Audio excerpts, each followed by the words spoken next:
Bakit mo ko inawakan, ha? Bakit ka ba nandito? Di ba bahay to ni Doc Joel? Pera, business, papa, Korea! Good morning, universe! Aray, live selling. Siyempre, para mas mapabilis yung manifestation ng mga wishes natin kay universe. Kuya Turco, ano na? Kalahating araw na yung lugi ko. Kalating araw na rin ako gumagawa dito. Alam mo ba ang pahinga? Para sa mayayaman lang yan. Ano ka, anak ng kontraktor? Hi, universe! Baka naman, pwede manghingi ng sign kung worth it ba ba lahat ng mga manifestations na ginagawa ko. Kasi parang kahit na anong effort ko, wala naman nangyayari. Uy, Lucky Queen! Anong pesos?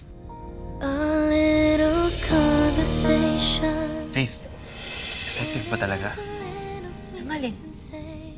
Yung manifestation routine.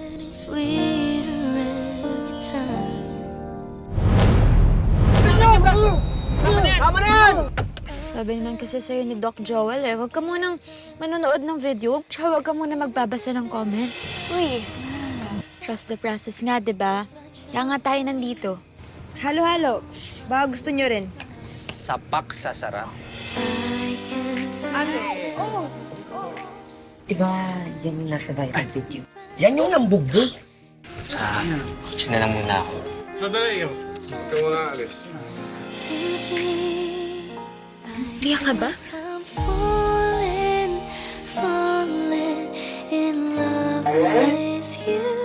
Di ba nililigawan mo na si Faith? Huwag kang ganyan.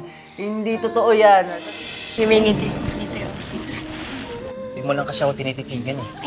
Alam mo, bagay sa manifestation mo yung ganyang lalaki katulad ni Drew.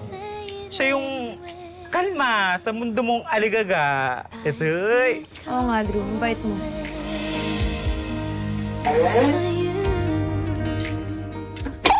Kung makatitig ka kasi, si Papa, tingnan mo yung niluluto mo, baka masunog. Faith, Ay, yayaan sana kitang... Faith!